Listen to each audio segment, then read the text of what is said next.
Tarzan and the Ant-Men by Edgar Burroughs.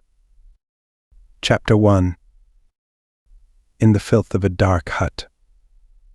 In the village of Obibi Cannibal. Upon the banks of the Ugogo, Esteban Miranda squatted upon his haunches and gnawed upon the remnants of a half-cooked fish. About his neck was an iron slave collar from which a few feet of rusty chain ran to a stout post set deep in the ground near the low entranceway that led upon the village street not far from the hut of Obibi himself. For a year Esteban Miranda had been chained thus, like a dog, and like a dog he sometimes crawled through the low doorway of his kennel and basked in the sun outside. 2 diversions had he, and only 2. One was the persistent idea that he was Tarzan of the apes whom he had impersonated for so long and with such growing success that, like the good actor he was, he had come not only to act the part, but to live it to be it. He was, as far as he was concerned, Tarzan of the apes. There was no other, and he was Tarzan of the apes to Obibi too, but the village witch doctor still insisted that he was the river devil, and as such, one to propitiate rather than to anger. It had been this difference of opinion between the chief and the witch doctor that had kept Esteban Miranda from the flesh pots of the village, for Obibi had wanted to eat him, thinking him his old enemy the ape-man. But the witch doctor had aroused the superstitious fears of the villagers by half convincing them that their prisoner was the river devil masquerading as Tarzan, and as such, dire disaster would descend upon the village where he harmed. The result of this difference between Obibi and the witch doctor had been to preserve the life of the Spaniard until the truth of one claim or the other was proved. If Esteban died a natural death, he was Tarzan, the mortal, and Obibi the chief was vindicated if he lived on forever, or mysteriously disappeared. The claim of the witch doctor would be accepted as gospel. After he had learned their language, and thus come to a realization of the accident of fate that had guided his destiny by so narrow a margin from the cooking pots of the cannibals, he was less eager to proclaim himself Tarzan of the apes. Instead, he let drop mysterious suggestions that he was indeed none other than the river devil. The witch doctor was delighted, and everyone was fooled except Obibi, who was old and wise and did not believe in river devils, and the witch doctor, who was old and wise and did not believe in them either, but realized that they were excellent things for his parishioners to believe in. Esteban Miranda's other diversion, aside from secretly believing himself Tarzan, consisted in gloating over the bag of diamonds that Kraski the Russian had stolen from the ape-man, and that had fallen into the Spaniard's hands after he had murdered Kraski, the same bag of diamonds that the old man had handed to Tarzan in the vaults beneath the Tower of Diamonds in the Valley of the Palace of Diamonds, when he had rescued the Gomangani of the valley from the tyrannical oppression of the Bogani. For hours at a time Esteban Miranda sat in the dim light of his dirty kennel counting and fondling the brilliant stones. 1,000 times had he weighed each one in an appraising palm, computing its value and translating it into such pleasures of the flesh as great wealth might buy for him in the capitals of the world. Mired in his own filth, feeding upon rotted scraps tossed to him by unclean hands, he yet possessed the wealth of a Croesus, and it was as Croesus he lived in his imaginings. His dismal hut changed into the pomp and circumstance of a palace by the scintillant gleams of the precious stones. At the sound of each approaching footstep, he would hastily hide his fabulous fortune in the wretched loin-cloth that was his only garment, and once again become a prisoner in a cannibal hut. And now, after a year of solitary confinement, came a third diversion, in the form of Iha, the daughter of Camis the witch doctor. Ohaha was 14, comely and curious. For a year now she had watched the mysterious prisoner from a distance until at last familiarity had overcome her fears, and one day she approached him as he lay in the sun outside his hut.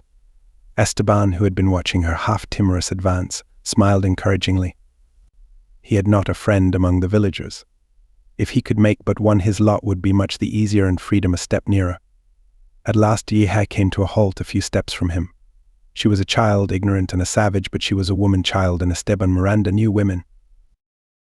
"I have been in the village of the chief Obibi for a year," he said haltingly, in the laboriously acquired language of his captors, "but never before did I guess that its walls held one so beautiful as you. What is your name?"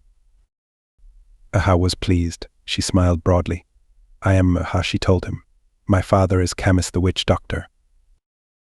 It was Esteban who was pleased now. Fate, after rebuffing him for long, was at last kind. She had sent to him one who with cultivation might prove a flower of hope indeed. "Why have you never come to see me before?" asked Esteban. "I was afraid," replied Aha simply. "Why?" "I was afraid," she hesitated. afraid that I was the river devil and would harm you?" demanded the Spaniard, smiling. "Yes," she said. "Listen," whispered Esteban, "but tell no one. I am the river devil, but I shall not harm you." "If you are the river devil, why then do you remain chained to a stake?" inquired Daha. "Why do you not change yourself to something else and return to the river?" "You wonder about that, do you?" asked Miranda, sparring for time that he might concoct a plausible answer. "It is not only Ahaha who wonders," said the girl. "Many others have asked the same question of late. Obibi asked it first, and there was none to explain.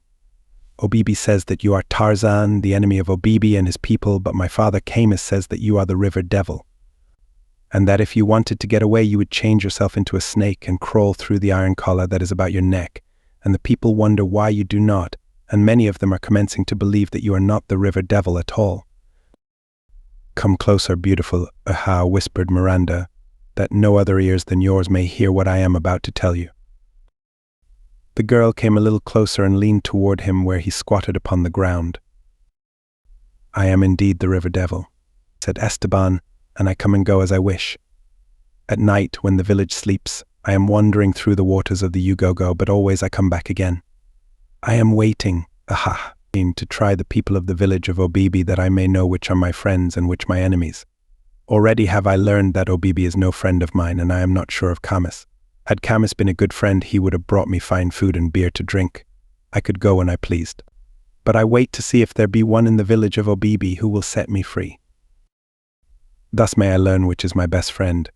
Should there be such a one, fortune would smile upon him always, his every wish would be granted, and he would live to a great age, for he would have nothing to fear from the river devil, who would help him in all his undertakings. But listen, tell no one what I have told you. I shall wait a little longer, and then if there be no such friend in the village of Obibi, I shall return to my father and mother, the Ugogo, and destroy the people of Obibi. Not one shall remain alive." The girl drew away, terrified. It was evident that she was much impressed. "Do not be afraid," he reassured her. "I shall not harm you."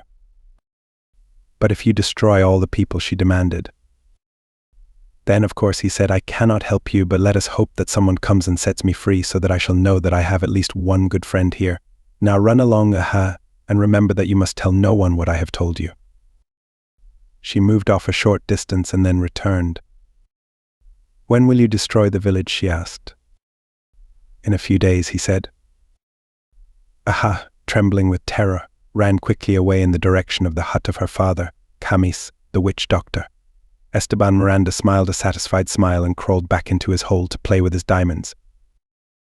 Camis the witch doctor was not in his hut when his daughter, faint from fright, crawled into the dim interior, nor were his wives. With their children, the latter were in the fields beyond the palisade, where should have been. And so it was that the girl had time for thought before she saw any of them again, with the result that she recalled distinctly what she had almost forgotten in the first frenzy of fear, that the river devil had impressed upon her that she must reveal to no one the thing that he had told her. And she had been upon the point of telling her father all. What dire calamity then would have befallen her? She trembled at the very suggestion of a fate so awful that she could not even imagine it. How close a call she had had. But what was she to do? She lay huddled upon a mat of woven grasses, racking her poor, savage little brain for a solution of the immense problem that confronted her, the first problem that had ever entered her young life, other than the constantly recurring one of how most easily to evade her share of the drudgery of the fields. Presently she sat suddenly erect, galvanized into statuesque rigidity by a thought engendered by the recollection of one of the river devil's remarks. Why had it not occurred to her before? Very plainly he had said, and he had repeated it, that if he were released he would know that he had at least one friend in the village of Obibi, and that whoever released him would live to a great age and have everything he wished for. But after a few minutes of thought, had drooped again. How was she, a little girl, to compass the liberation of the river devil alone? "How, Baba," she asked her father, when he had returned to the hut, later in the day, "does the river devil destroy those who harm him?" "As the fish in the river, so are the ways of the river devil without number," replied Camus. "He might send the fish from the river and the game from the jungle and cause our crops to die. Then we should starve. He might bring the fire out of the sky at night and strike dead all the people of Obibi." "And you think he may do these things to us, Baba?" "He will not harm Camis, who saved him from the death that Obi would have inflicted," replied the witch doctor. Aha recalled that the river devil had complained that Camis had not brought him good food nor beer, but she said nothing about that, although she realized that her father was far from being so high in the good graces of the river devil as he seemed to think he was. Instead, she took another tack. "How can he escape," she asked, "while the collar is about his neck? Who will remove it for him?"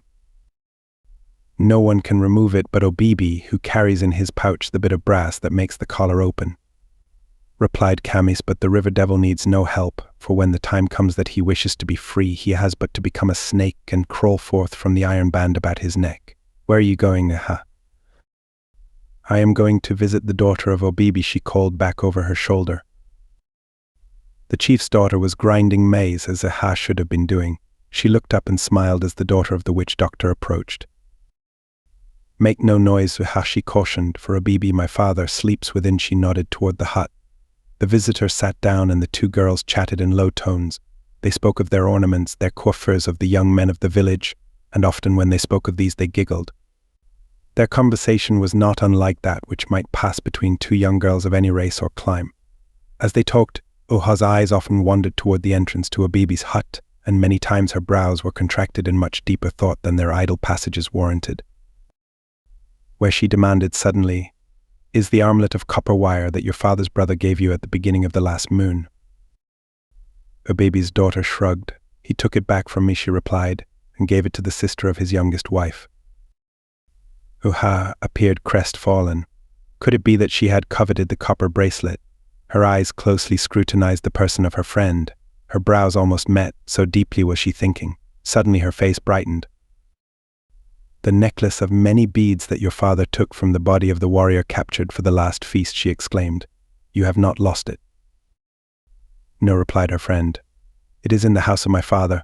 When I grind maize it gets in my way, and so I laid it aside." "May I see it?" asked Aha. "I will fetch it." "No, you will awaken Obibi and he will be very angry," said the chief's daughter. "I will not awaken him," replied Aha, and started to crawl toward the hut's entrance. Her friend tried to dissuade her. "I will fetch it as soon as Baba has awakened," she told Aha, but Aha paid no attention to her and presently was crawling cautiously into the interior of the hut. Once within, she waited silently until her eyes became accustomed to the dim light. Against the opposite wall of the hut, Obi lay sprawled upon a sleeping mat. He snored lustily. Oha crept toward him. Her stealth was the stealth of Sheeta the leopard. Her heart was beating like the tom-tom when the dance is at its height. She feared that its noise and her rapid breathing would awaken the old chief, of whom she was as terrified as of the river devil, but Obibi snored on. Aha came close to him. Her eyes were accustomed now to the half-light of the hut's interior. At Obibi's side and half beneath his body she saw the chief's pouch. Cautiously she reached forth a trembling hand and laid hold upon it. She tried to draw it from beneath Obibi's weight. The sleeper stirred uneasily and Oha drew back, terrified. Obibi changed his position and Oha thought that he had awakened. Had she not been frozen with horror she would have rushed into headlong flight, but fortunately for her she could not move, and presently she heard Obibi resume his interrupted snoring, but her nerve was gone and she thought now only of escaping from the hut without being detected. She cast a last frightened glance at the chief to reassure herself that he still slept. Her eyes fell upon the pouch. Obibi had turned away from it and it now lay within her reach, free from the weight of his body.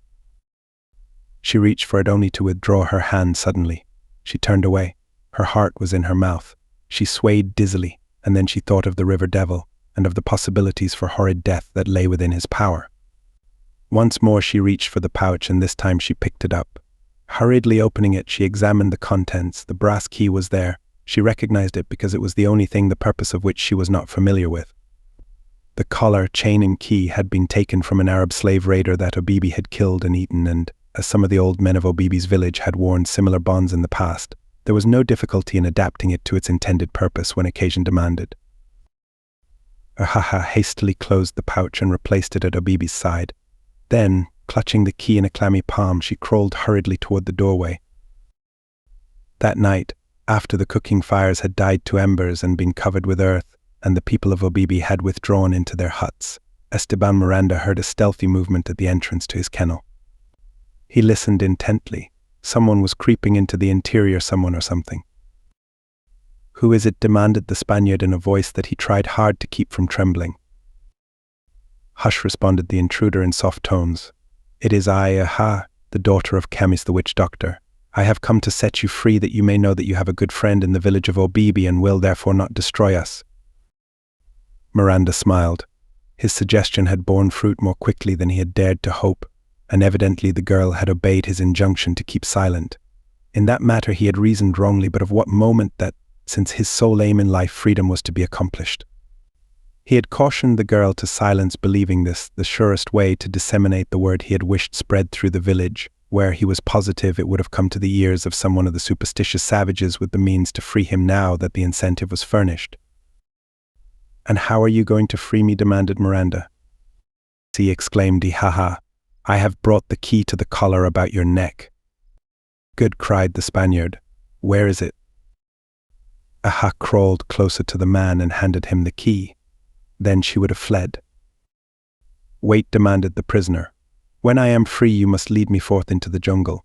Whoever sets me free must do this if he would win the favor of the river god. Ahaha was afraid, but she did not dare refuse. Miranda fumbled with the ancient lock for several minutes before it at last gave to the worn key the girl had brought. Then he snapped the padlock again and, carrying the key with him, crawled toward the entrance. Get me weapons, he whispered to the girl, and had departed through the shadows of the village street. Miranda knew that she was terrified, but was confident that this very terror would prove the means of bringing her back to him with the weapons. Nor was he wrong, for scarce 5 minutes had elapsed before Aha had returned with a quiver of arrows, a bow and a stout knife. Now lead me to the gate, commanded Esteban. Keeping out of the main street and as much in rear of the huts as possible, Aha led the fugitive toward the village gates. It surprised her a little that he, a river devil, should not know how to unlock and open them, for she had thought that river devils were all wise, but she did as he bid and showed him how the great bar could be withdrawn, and helped him push the gates open enough to permit him to pass through. Beyond was the clearing that led to the river. On either hand rose the giants of the jungle. It was very dark out there, and Esteban Miranda suddenly discovered that his newfound liberty had its drawbacks. To go forth alone at night into the dark, mysterious jungle filled him with a nameless dread. Aha drew back from the gates. She had done her part and saved the village from destruction. Now she wished to close the gates again and hasten back to the hut of her father, there to lie trembling in nervous excitement and terror against the morning that would reveal to the village the escape of the river devil. Esteban reached forth and took her by the arm. Come, he said, and receive your reward. Aha shrank away from him. Let me go, she cried. I am afraid. But Esteban was afraid too, and he had decided that the company of this little Negro girl would be better than no company at all in the depths of the lonely jungle. Possibly when daylight came he would let her go back to her people, but tonight he shuddered at the thought of entering the jungle without human companionship. Aha tried to tear herself free from his grasp. She struggled like a little lion cub, and at last would have raised her voice in a wild scream for help had not Miranda suddenly clapped his palm across her mouth, lifted her bodily from the ground, and running swiftly across the clearing disappeared into the jungle. Behind them the warriors of Obibi the cannibal slept in peaceful ignorance of the sudden tragedy that had entered the life of little Uhaha, and before them, far out in the jungle, a lion roared thunderously. Chapter 2. 3 persons stepped from the veranda of Lord Greystoke's African bungalow and walked slowly toward the gate along a rose-embowered path that swung in a graceful curve through the well-ordered, though unpretentious, grounds surrounding the ape-man's rambling, one-story home. There were 2 men and a woman, all in khaki, the older man carrying a flyer's helmet and a pair of goggles in one hand. He was smiling quietly as he listened to the younger man. You wouldn't be doing this now if Mother were here, said the latter. She would never permit it. I'm afraid you are right, my son, replied Tarzan. But only this one flight alone, and then I'll promise not to go up again until she returns. You have said yourself that I am an apt pupil, and if you are any sort of an instructor, you should have perfect confidence in me after having said that I was perfectly competent to pilot a ship alone. Miriam, isn't that true? He demanded of the young woman. She shook her head. Like my dear, I am always afraid for you, mon père, she replied. You take such risks that one would think you considered yourself immortal. You should be more careful." The younger man threw his arm about his wife's shoulders. "Miriam is right," he said. "You should be more careful, father." Tarzan shrugged. "If you and mother had your way, my nerves and muscles would have atrophied long since. They were given me to use, and I intend using them with discretion. Doubtless I shall be old and useless soon enough, and long enough as it is." A child burst suddenly from the bungalow, pursued by a perspiring governess, and raced to Miriam's side. "Mother," he cried, "Dakido? Dakido." "Let him come along," urged Tarzan. "Dare," exclaimed the boy, turning triumphantly upon the governess. "Dakido-do-do-yok."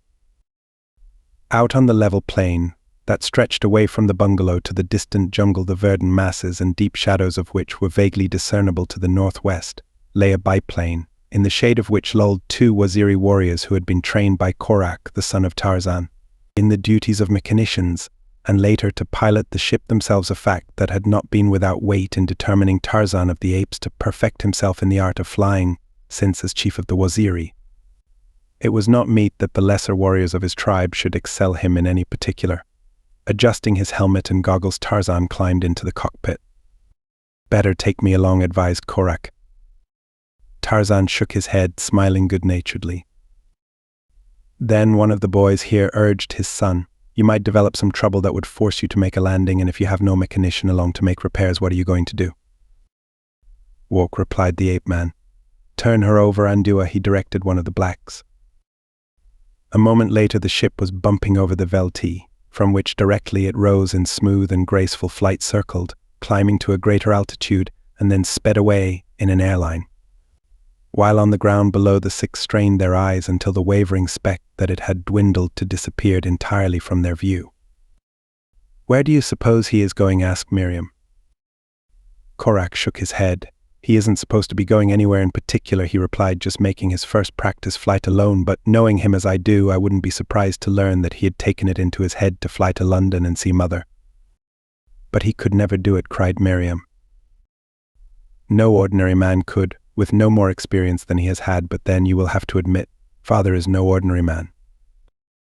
For an hour and a half Tarzan flew without altering his course and without realizing the flight of time or the great distance he had covered, so delighted was he with the ease with which he controlled the ship, and so thrilled by this new power that gave him the freedom and mobility of the birds.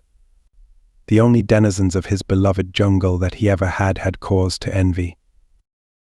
Presently ahead he discerned a great basin, or what might better be described as a series of basins surrounded by wooded hills, and immediately he recognized to the left of it the winding Ugogo, but the country of the basins was new to him and he was puzzled. He recognized, simultaneously, another fact, that he was over 100 miles from home, and he determined to put back at once, but the mystery of the basins lured him on. He could not bring himself to return home without a closer view of them. Why was it that he had never come upon this country in his many wanderings? Why had he never even heard of it from the natives living within easy access to it? He dropped to a lower level the better to inspect the basins, which now appeared to him as a series of shallow craters of long-extinct volcanoes. He saw forests, lakes, and rivers, the very existence of which he had never dreamed, and then quite suddenly he discovered a solution of the seeming mystery that there should exist in a country with which he was familiar so large an area of which he had been in total ignorance, in common with the natives of the country surrounding it. He recognized it now, the so-called Great Thorn Forest. For years he had been familiar with that impenetrable thicket that was supposed to cover a vast area of territory into which only the smallest of animals might venture, and now he saw it was but a relatively narrow fringe encircling a pleasant, habitable country, but a fringe so cruelly barbed as to have forever protected the secret that it held from the eyes of man. Tarzan determined to circle this long-hidden land of mystery before setting the nose of his ship toward home, and to obtain a closer view he accordingly dropped nearer the earth. Beneath him was a great forest, and beyond that an open veldt that ended at the foot of precipitous rocky hills. He saw that, absorbed as he had been in the strange, new country, he had permitted the plane to drop too low. Coincident with the realization, and before he could move the control within his hand, the ship touched the leafy crown of some old monarch of the jungle, veered, swung completely around, and crashed downward through the foliage amidst the snapping and rending of broken branches and the splintering of its own woodwork. Just for a second this, and then silence. Along a forest trail slouched a mighty creature, man-like in its physical attributes, yet vaguely inhuman, a great brute that walked erect upon 2 feet and carried a club in one horny, calloused hand. Its long hair fell, unkempt, about its shoulders, and there was hair upon its chest, and a little upon its arms and legs, though no more than is found upon many males of civilized races. A strip of hide about its waist supported the ends of a narrow G-string, as well as numerous rawhide strands, to the lower ends of which were fastened round stones from 1 to 2 inches in diameter. Close to each stone were attached several small feathers, for the most part of brilliant hues. The strands supporting the stones being fastened to the belt at intervals of 1 to 2 inches, and the strands themselves being about 18 inches long, the whole formed a skeleton skirt, fringed with round stones and feathers, that fell almost to the creature's knees. Its large feet were bare, and its white skin tanned to a light brown by exposure to the elements. The illusion of great size was suggested more by the massiveness of the shoulders and the development of the muscles of the back and arms than by height, though the creature measured close to 6 feet. Its face was massive, with a broad nose and a wide, full-lipped mouth, the eyes of normal size, being set beneath heavy, beetling brows, topped by a wide, low forehead. As it walked, it flapped its large, flat ears and occasionally moved rapidly portions of its skin on various parts of its head and body to dislodge flies, as you have seen a horse do with the muscles along its sides and flanks. It moved silently, its dark eyes constantly on the alert, while the flapping ears were often momentarily stilled as the woman listened for sounds of quarry or foe. She stopped now, her ears bent forward, her nostrils expanded, sniffing the air. Some scent or sound that our dead sensory organs could not have perceived had attracted her attention. Warily she crept forward along the trail until, at a turning, she saw before her a figure lying face downward in the path. It was Tarzan of the apes. Unconscious he lay, while above him the splintered wreckage of his plane was wedged among the branches of the great tree that had caused its downfall. The woman gripped her club more firmly and approached. Her expression reflected the puzzlement the discovery of this strange creature had engendered in her elementary mind, but she evinced no fear. She walked directly to the side of the prostrate man, her club raised to strike, but something stayed her hand. She knelt beside him and fell to examining his clothing. She turned him over on his back and placed one of her ears above his heart. Then she fumbled with the front of his shirt for a moment, and suddenly taking it in her 2 mighty hands tore it apart. Again she listened, her ear this time against his naked flesh. She arose and looked about, sniffing and listening. Then she stooped, and lifting the body of the ape-man, she swung it lightly across one of her broad shoulders and continued along the trail in the direction she had been going. The trail, winding through the forest, broke presently from the leafy shade into an open, park-like strip of rolling land that stretched at the foot of rocky hills, and crossing this, disappeared within the entrance of a narrow gorge eroded by the elements from the native sandstone, fancifully as the capricious architecture of a dream, among whose grotesque domes and miniature rocks the woman bore her burden. A half-mile from the entrance to the gorge, the trail entered a roughly circular amphitheater, the precipitous walls of which were pierced by numerous cave mouths, before several of which squatted creatures similar to that which bore Tarzan into this strange, savage environment. As she entered the amphitheater, all eyes were upon her, for the large, sensitive ears had warned them of her approach long before she had arrived within scope of their vision. Immediately they beheld her and her burden. Several of them arose and came to meet her. All females, these, similar in physique and scant garb to the captor of the ape-man, though differing in proportions and physiognomy as do the individuals of all races differ from their fellows. They spoke no words, nor uttered any sounds, nor did she whom they approached, as she moved straight along her way, which was evidently directed toward one of the cave mouths, but she gripped her bludgeon firmly and swung it to and fro, while her eyes, beneath their scowling brows, kept sullen surveillance upon the every move of her fellows. She had approached close to the cave, which was quite evidently her destination, when one of those who followed her darted suddenly forward and clutched at Tarzan.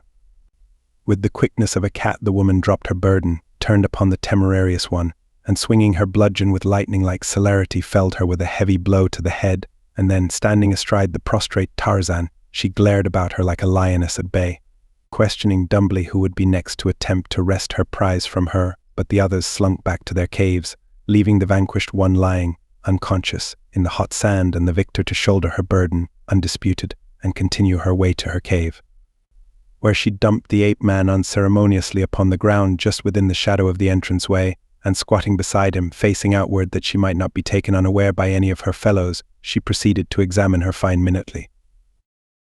Tarzan's clothing either piqued her curiosity or aroused her disgust, for she began almost immediately to divest him of it, and having had no former experience of buttons and buckles, she tore it away by main force. The heavy Cordovan boots troubled her for a moment, but finally their seams gave way to her powerful muscles. Only the diamond-studded golden locket that had been his mother's she left untouched upon its golden chain about his neck.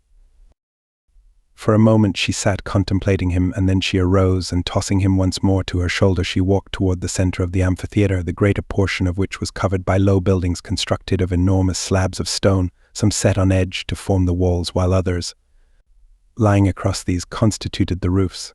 Joined end to end, with occasional wings at irregular intervals running out into the amphitheater, they enclosed a rough oval of open ground that formed a large courtyard. The several outer entrances to the buildings were closed with 2 slabs of stone, one of which, standing on edge, covered the aperture, while the other, leaning against the first upon the outside, held it securely in place against any efforts that might be made to dislodge it from the interior of the building.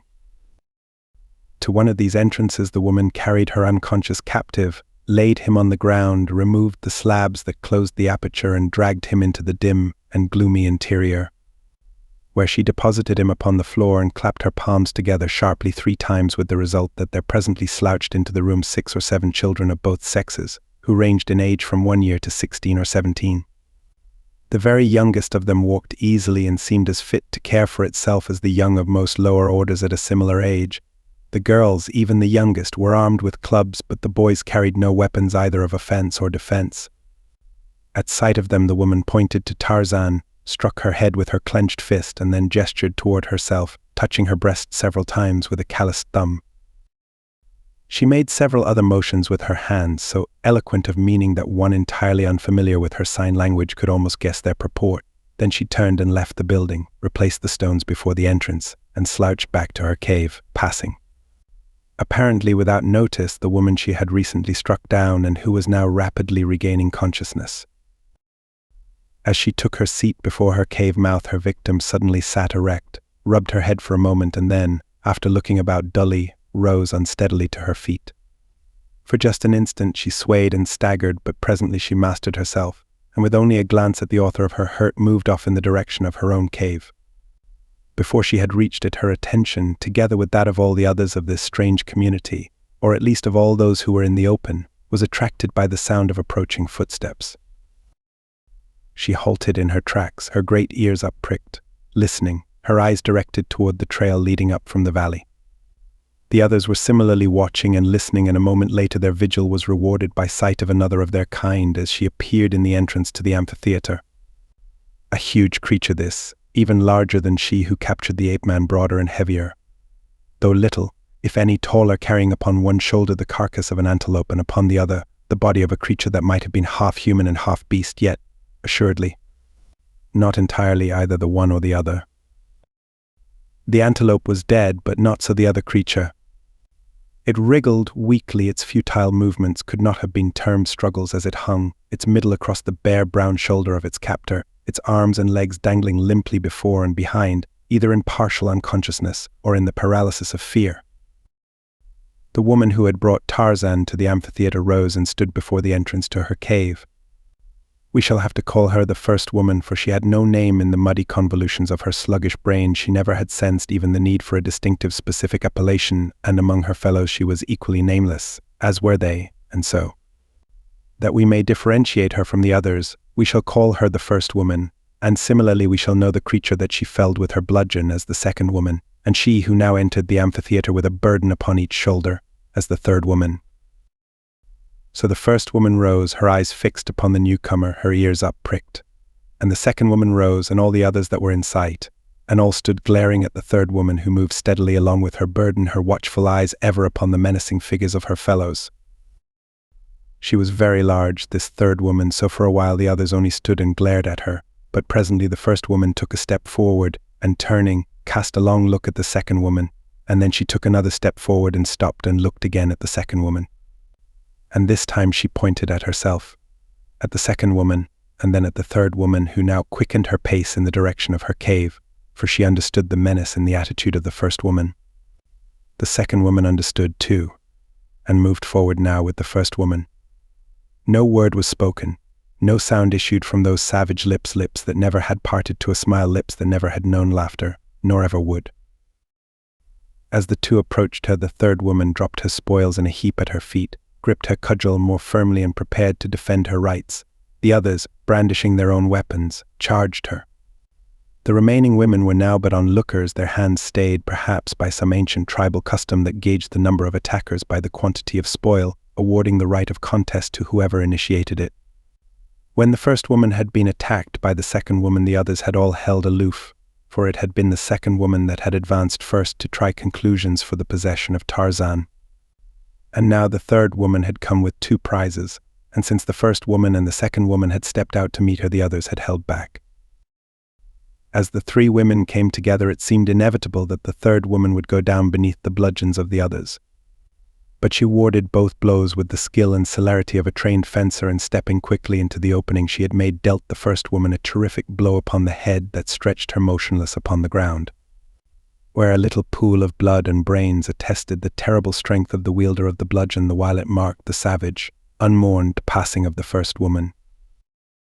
And now the third woman could devote her undivided attention to the second woman, but the second woman, seeing the fate of her companion, did not wait to discuss the matter further, and instead of remaining to continue the fight, she broke and ran for her cave.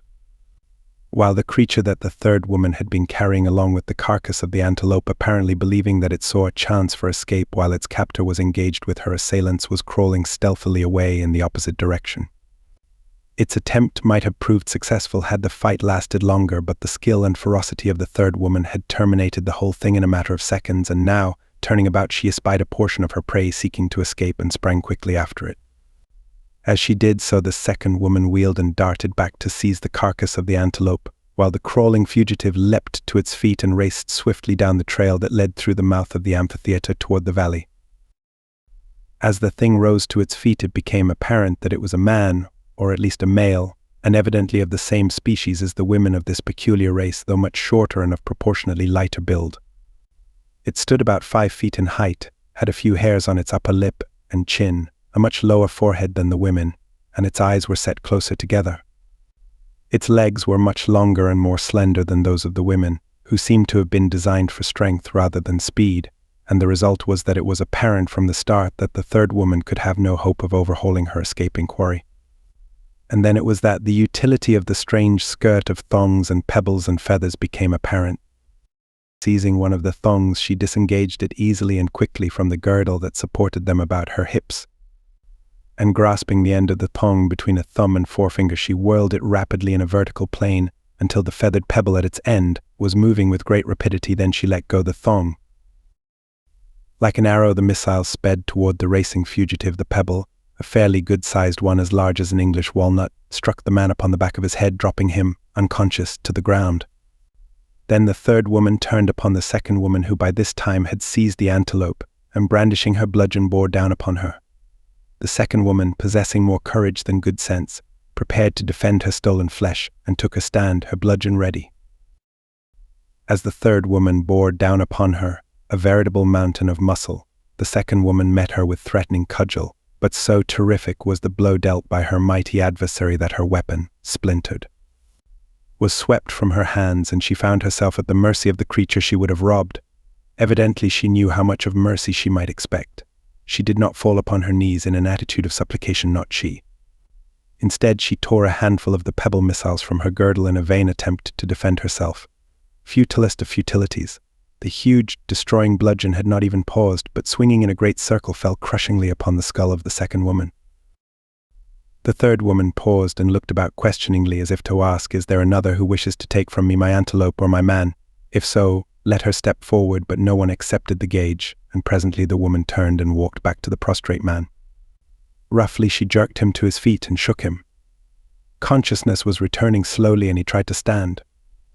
His efforts, however, were a failure, and so she threw him across her shoulder again and walked back to the dead antelope, which she flung to the opposite shoulder, and continuing her interrupted way to her cave, dumped the 2 unceremoniously to the ground. Here in the cave mouth she kindled a fire, twirling a fire stick dexterously amidst dry tinder and a bit of hollowed wood, and cutting generous strips from the carcass of the antelope, ate ravenously. While she was thus occupied, the man regained consciousness and sitting up looked about dazed. Presently his nostrils caught the aroma of the cooking meat, and he pointed at it. The woman handed him the rude stone knife that she had tossed back to the floor of the cave and motioned toward the meat. The man seized the implement and was soon broiling a generous cut above the fire. Half burned and half raw as it was, he ate it with seeming relish, and as he ate the woman sat and watched him. He was not much to look at, yet she may have thought him handsome. Unlike the women, who wore no ornaments, the man had bracelets and anklets, as well as a necklace of teeth and pebbles, while in his hair, which was wound into a small knot above his forehead, were thrust several wooden skewers 10 or 12 inches long, which protruded in various directions in a horizontal plane. When the man had eaten his fill, the woman rose and, seizing him by the hair, dragged him into the cave. He scratched and bit at her, trying to escape, but he was no match for his captor. Upon the floor of the amphitheater, before the entrances to the caves, lay the bodies of the first woman and the second woman, and black upon them swarmed the circling scavengers of the sky. Ska, the vulture, was first always to the feast. Chapter 3. Within the dim interior of the strange rocky chamber where he had been so ruthlessly deposited, Tarzan immediately became the center of interest to the several Alala young that crowded about him. They examined him carefully, turned him over, pawed him, pinched him, and at last one of the young males, attracted by the golden locket, removed it from the ape-man's neck and placed it about his own. Lowest, perhaps, in the order of human evolution, nothing held their interest over long, with the result that they soon tired of Tarzan and trooped out into the sunlit courtyard, leaving the ape-man to regain consciousness as best he could, or not at all. It was immaterial to them which he did.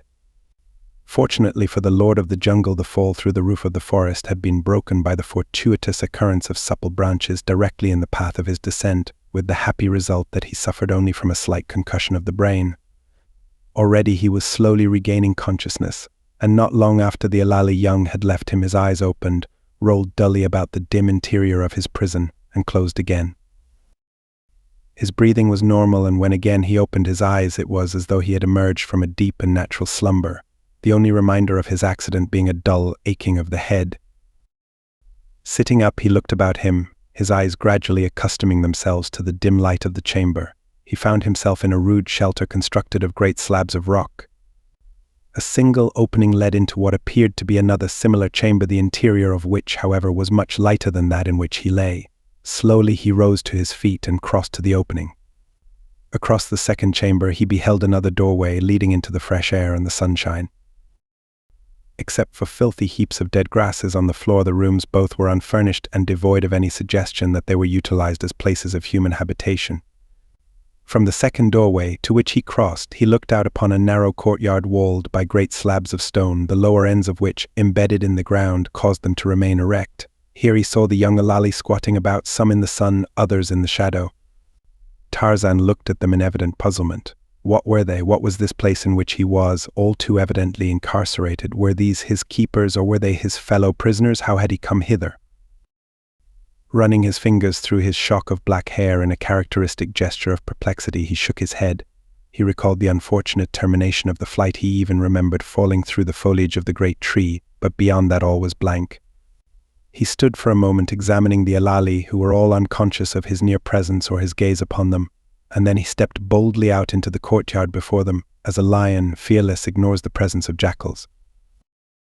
Immediately they saw him, they rose and clustered about him, the girls pushing the boys aside and coming boldly close, and Tarzan spoke to them, first in one native dialect and then in another, but they seemed not to understand, for they made no reply, and then as a last resort, he addressed them in the primitive language of the great apes, the language of Manu the monkey, the first language that Tarzan had learned when, as a babe, he suckled at the hairy breast of Kala, the she-ape, and listened to the gutturals of the savage members of the tribe of Kerchak. But again his auditors made no response, at least no audible response, though they moved their hands and shoulders and bodies, and jerked their heads in what the ape-man soon recognized as a species of sign language. Nor did they utter any vocal sounds that might indicate that they were communicating with one another through the medium of a spoken language. Presently they again lost interest in the newcomer and resumed their indolent lounging about the walls of the courtyard, while Tarzan paced to and fro its length, his keen eye searching for whatever avenue of escape chance might provide, and he saw it in the height of the walls. to the top of which a long running jump would take his outstretched fingers, he was sure, but not yet. He must wait for darkness to shield his attempt from those within the enclosure and those without. And as darkness approached, the actions of the other occupants of the courtyard became noticeably altered. They walked back and forth, constantly passing and repassing the entrance to the shelter at the end of the courtyard, and occasionally entering the first room and often passing to the second room, where they listened for a moment before the great slab that closed the outer aperture, then back into the courtyard again and back and forth in restless movement. Finally, one stamped a foot upon the ground, and this was taken up by the others until, in regular cadence, the thud, thud, thud, thud of their naked feet must have been audible for some distance beyond the confines of their narrow prison yard. Whatever this procedure might have been intended to accomplish, nothing apparently resulted, and presently one of the girls, her sullen face snarling in anger, seized her bludgeon more firmly in her two hands and, stepping close to one of the walls, began to pound violently upon one of its huge stone slabs. Instantly the other girls followed her example, while the young males continued beating time with their heels. For a while Tarzan was puzzled for an explanation of their behavior, but it was his own stomach that at last suggested an answer. The creatures were hungry and were attempting to attract the attention of their jailers, and their method of doing so suggested something else as well, something of which his past brief experience with them had already partially convinced him. The creatures were without speech, even totally unvocal perhaps. The girl who had started the pounding upon the wall suddenly stopped and pointed at Tarzan. The others looked at him and then back at her, whereupon she pointed at her bludgeon and then at Tarzan again, after which she acted out a little pantomime, very quickly, very briefly, but none the less realistically. The pantomime depicted the bludgeon falling upon Tarzan's head, following which the pantomimist, assisted by her fellows, devoured the ape-man. The bludgeons ceased to fall upon the wall, the heels no longer smote the earth. The assemblage was interested in the new suggestion. They eyed Tarzan hungrily. The mother who should have brought them food, the first woman, was dead. They did not know this. All they knew was that they were hungry and that the first woman had brought them no food since the day before. They were not cannibals. Only in the last stages of hunger would they have devoured one another, even as shipwrecked sailors of civilized races have been known to do, but they did not look upon the stranger as one of their own kind. He was as unlike them as some of the other creatures that the first woman had brought them to feed upon. It was no more wrong to devour him than it would have been to devour an antelope.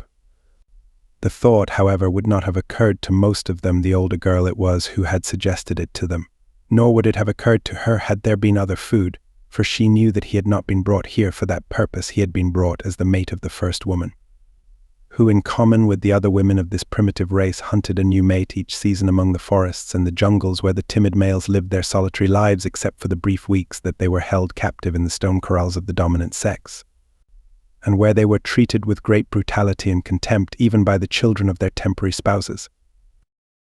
Sometimes they managed to escape, though rarely, but eventually they were turned loose, since it was easier to hunt a new one the following season than to feed one in captivity for a whole year. There was nothing approximating love in the family relations of these savage half-brutes. The young, conceived without love, knowing not their own fathers, possessed not even an elemental affection for one another, nor for any other living thing. A certain tie bound them to their savage mothers, at whose breasts they suckled for a few short months, and to whom they looked for food until they were sufficiently developed to go forth into the forests and make their own kills or secure whatever other food bountiful nature provided for them. Somewhere between the ages of 15 and 17, the young males were liberated and chased into the forest, after which their mothers knew them not from any other male, and at a similar age the females were taken to the maternal cave, where they lived, accompanying their mothers on the daily hunt, until they had succeeded in capturing a first mate. After that they took up their abodes in separate caves, and the tie between parent and child was cut as cleanly as though it never had existed, and they might, the following season, even become rivals for the same man, or at any time quarrel to the death over the spoils of the chase. The building of the stone shelters and corrals in which the children and the males were kept was the only community activity in which the women engaged, and this work they were compelled to do alone. Since the men would have escaped into the forest at the first opportunity had they been released from the corrals to take part in the work of construction, while the children, as soon as they had become strong enough to be of any assistance, would doubtless have done likewise. But the great shiz were able to accomplish their titanic labors alone. Equipped by nature with mighty frames and thews of steel, they quarried the great slabs from a side hill overlooking the amphitheater, slid them to the floor of the little valley, and pulled and pushed them into position by main strength and awkwardness, as the homely saying of our forefathers has it. Fortunately for them, it was seldom necessary to add to the shelters and corrals already built, since the high rate of mortality among the females ordinarily left plenty of vacant enclosures for maturing girls. Jealousy, greed, the hazards of the hunt, the contingencies of intertribal wars all took heavy toll among the adult Shias. Even the despised male, fighting for his freedom, sometimes slew his captor. The hideous life of the Alalis was the natural result of the unnatural reversal of sex dominance. It is the province of the male to initiate love, and by his masterfulness to inspire first respect, then admiration in the breast of the female he seeks to attract. Love itself developed after these other emotions. The gradually increasing ascendancy of the female Alalis over the male eventually prevented the emotions of respect and admiration for the male from being aroused, with the result that love never followed.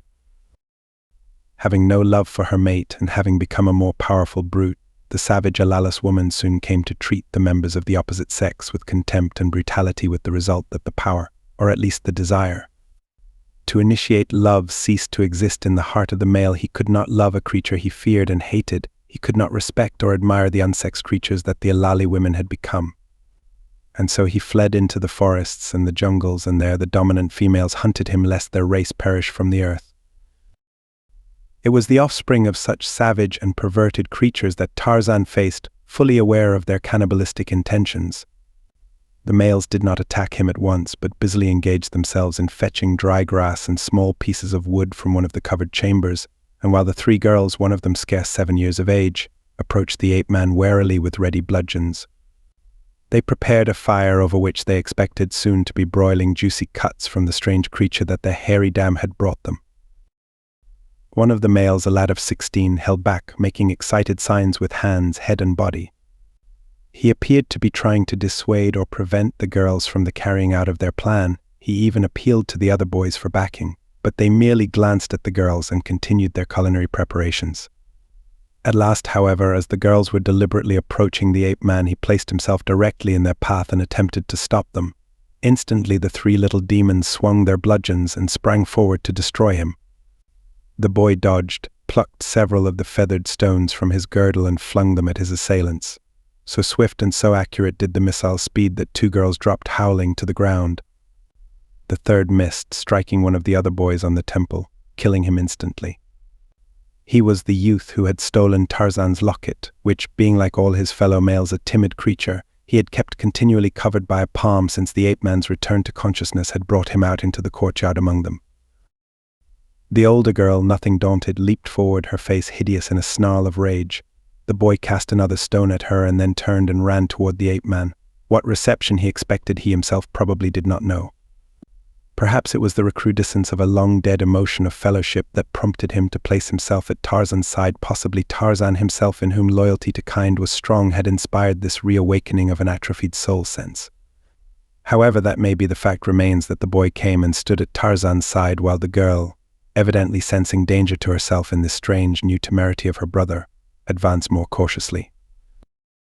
In sign, she seemed to be telling him what she would do to him if he did not cease to interpose his weak will between her and her gastronomic desires, but he signed back at her defiantly and stood his ground. Tarzan reached over and patted him on the back, smiling.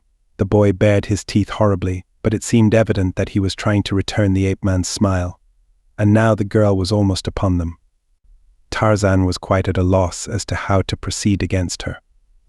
His natural chivalry restrained him from attacking her and made it seem most repellent to injure her even in self-preservation, but he knew that before he was done with her, he might even possibly have to kill her, and so, while looking for an alternative, he steeled himself for the deed he loathed. But yet he hoped to escape without that. The third woman, conducting her new mate from the cave to the corral where she would keep him imprisoned for a week or 2, had heard the cadence beating of naked heels and heavy bludgeons arising from the corral of the first woman and immediately guessed their import. The welfare of the offspring of the first woman concerned her not as an individual. Community instinct, however, prompted her to release them that they might search for food and their services not be lost to the tribe through starvation. She would not feed them, of course, as they did not belong to her, but she would open their prison gate and turn them loose to fend for themselves, to find food or not to find it, to survive or to perish according to the inexorable law of the survival of the fittest. But the third woman took her time. Her powerful fingers entangled in the hair of her snarling spouse, she dragged the protesting creature to her corral, removed the great slab from before the entrance, pushed the man roughly within, accelerating his speed with a final kick, replaced the slab and turned leisurely toward the nearby corral of the first woman.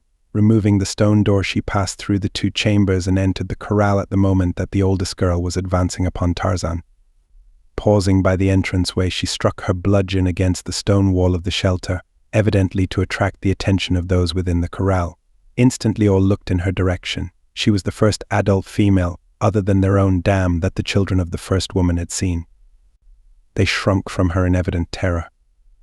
The youth at Tarzan's side slunk behind the ape-man, nor did Tarzan wonder at their fear.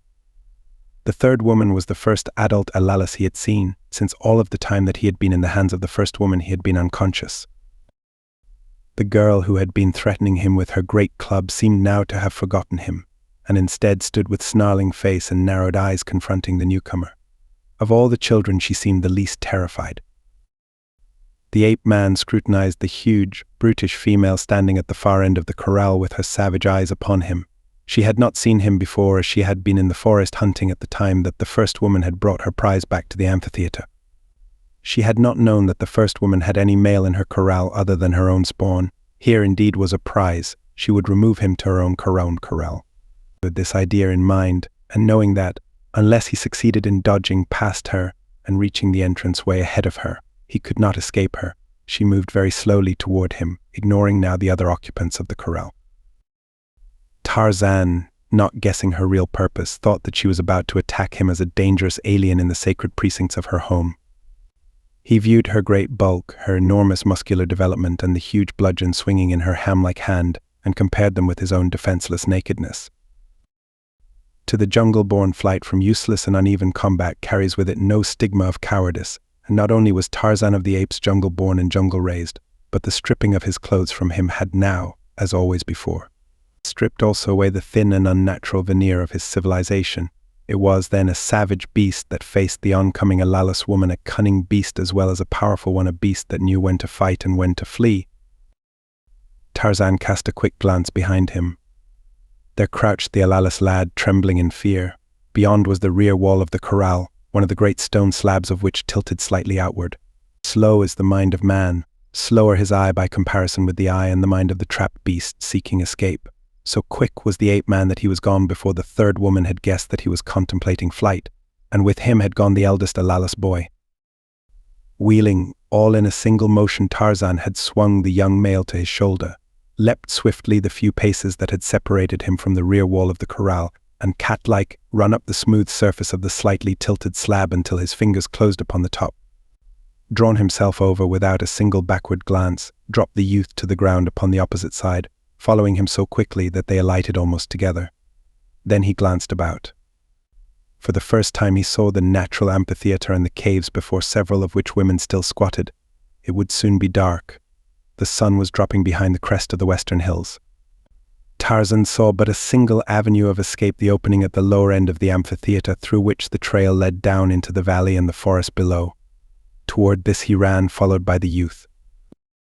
Presently a woman sitting before the entrance to her cave saw him. Seizing her cudgel, she leaped to her feet and gave immediate chase. Attracted by her, another and another took up the pursuit, until 5 or 6 of them thundered along the trail. The youth, pointing the way, raced swiftly ahead of the ape-man, but swift as he was, he could not outdistance the lithe muscles that had so often in the past carried their master safely from the swift rush of a maddened Numa, or won him a meal against the fleetness of Bara the deer. The heavy, lumbering women behind them had no chance of overhauling this swift pair if they were to depend entirely upon speed, but that they had no intention of doing. They had their stone missiles with which, almost from birth, they had practiced until approximate perfection was attained by each in casting them at either stationary or moving targets. But it was growing dark, the trail twisted and turned, and the speed of the quarry made them elusive marks at which to cast an accurate missile that would be so timed as to stun rather than to kill. Of course, more often than not, a missile intended to stun did actually kill, but the quarry must take that chance. Instinct warned the women against killing the males, though it did not warn them against treating them with the utmost brutality. Had Tarzan realized why the women were pursuing him, he would have run even faster than he did, and when the missiles began to fly past his head, perhaps he did accelerate his speed a trifle. Soon the ape-man reached the forest, and as though he had dissolved into thin air, disappeared from the astonished view of his pursuers, for now indeed was he in his own element. While they looked for him upon the ground, he swung swiftly through the lower terraces, keeping in view the Alalis boy racing along the trail beneath him. But with the man escaped, the women stopped and turned back toward their caves. The youth they did not want.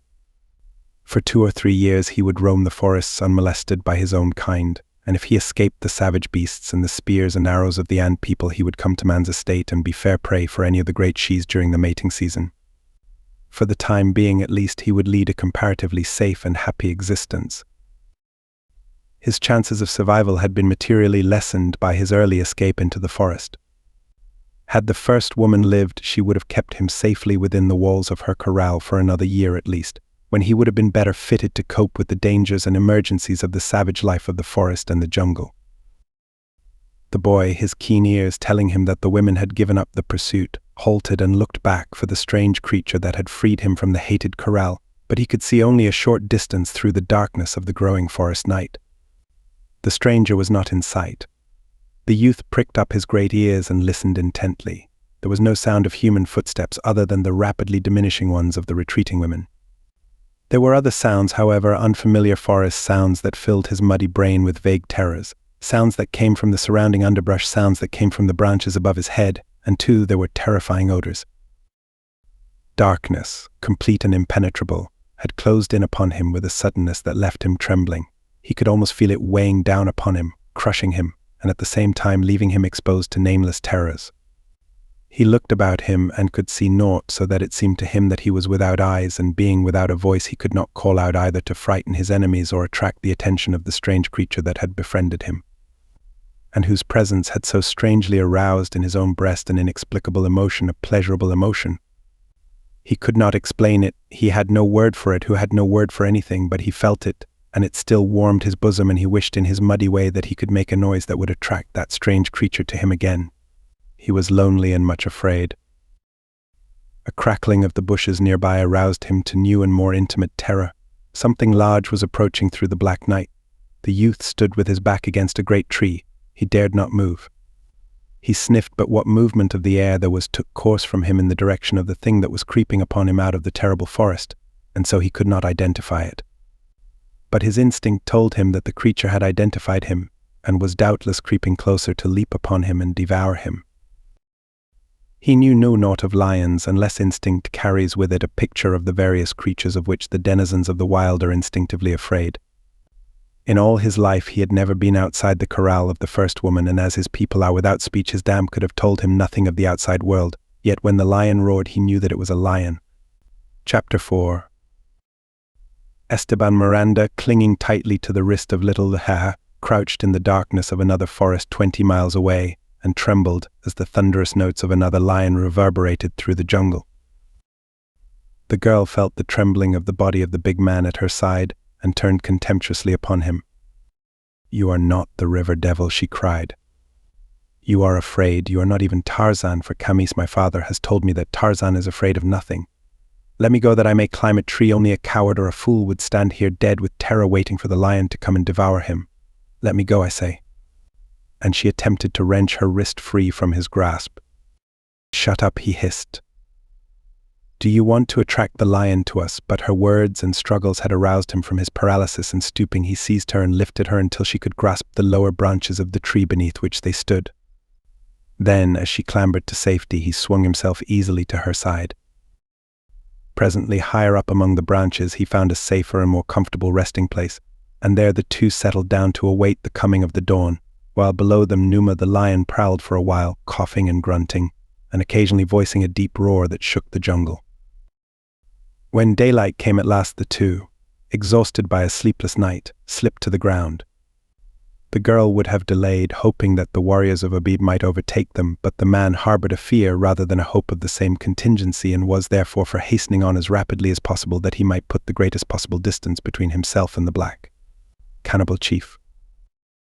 He was completely lost, having not the remotest idea of where he should search for a reasonably good trail to the coast, nor at present did he care, his one wish being to escape recapture by Obibi, and so he elected to move northward, keeping always an eye open for any indication of a well-marked trail toward the west.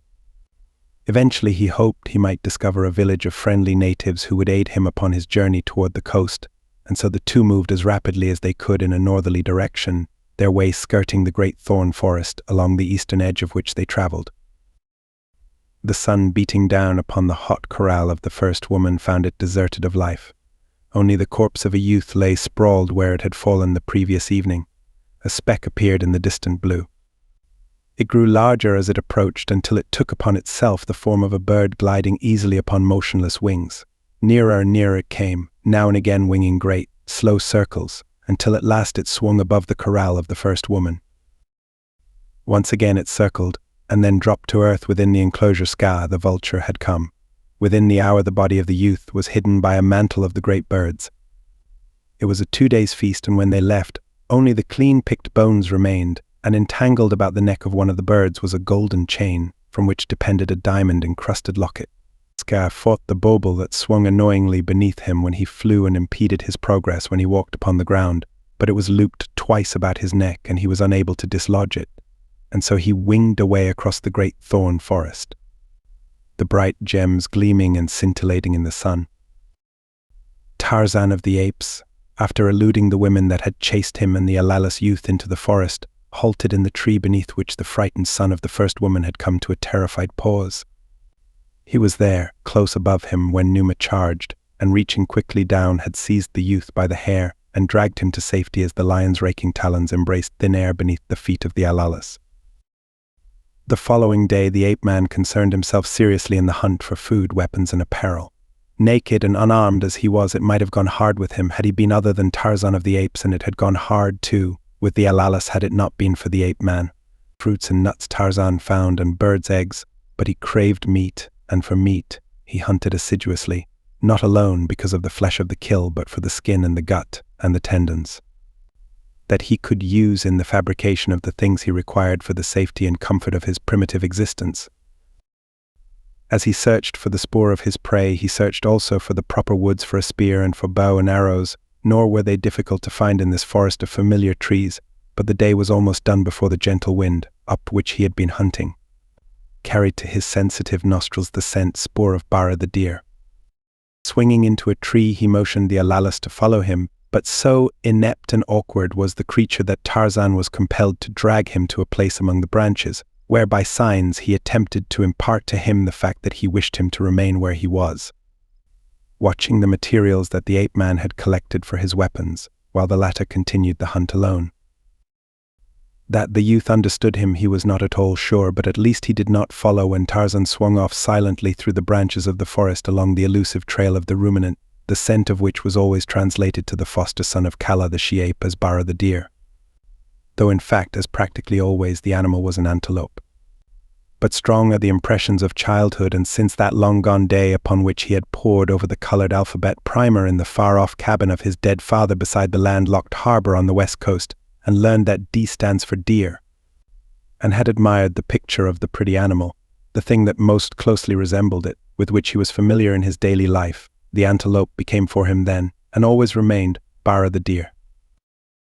To approach sufficiently close to Bara to bring him down with spear or arrow requires cunning and woodcraft far beyond the limited range of civilized man's ability.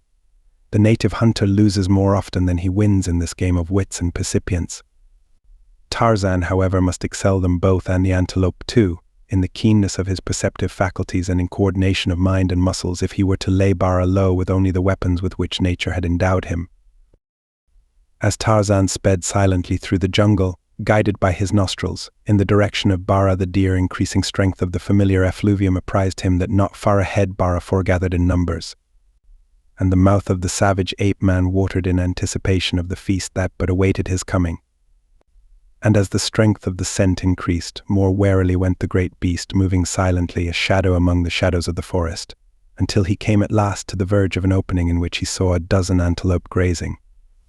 Squatting motionless upon a low-hanging limb, the ape-man watched the movements of the herd against the moment that one might come close enough to the encircling trees to give a charge, at least a shadow of a chance for success. To wait patiently, oftentimes hour upon hour, for the quarry to expose itself to more certain death, is a part of the great game that the hunters of the wild must play. A single ill-timed or thoughtless movement may send the timorous prey scampering off into the far distance from which they may not return for days. To avoid this, Tarzan remained in statuesque immobility, waiting for chance to send one of the antelope within striking distance, and while he waited there came to his nostrils faintly the scent of Numa the lion. Tarzan scowled. He was downwind from Bara, and the lion was not between him and the antelope. It must therefore be upwind from the quarry as well as from himself, but why had not the sensitive nostrils of the herbivora caught the scent of their arch-enemy before it had reached the ape-man? That they had not was evidenced by their placidity as they grazed contentedly, their tails switching and occasionally a head raised to look about with up-pricked ears, though with no symptom of the terror that would immediately follow the discovery of Numa in their vicinity. The ape-man concluded that one of those freaks of the air currents that so often leaves a motionless pocket of air directly in the path of the flow had momentarily surrounded the antelope, insulating them, as it were, from their immediate surroundings. And while he was thinking these things and wishing that Numa would go away, he was shocked to hear a sudden crashing in the underbrush upon the opposite side of the clearing beyond the antelope, who were instantly upon the alert and poised for flight. Almost simultaneously there broke into view a young lion which, upon coming in sight of the antelope, set up a terrific roaring as it charged.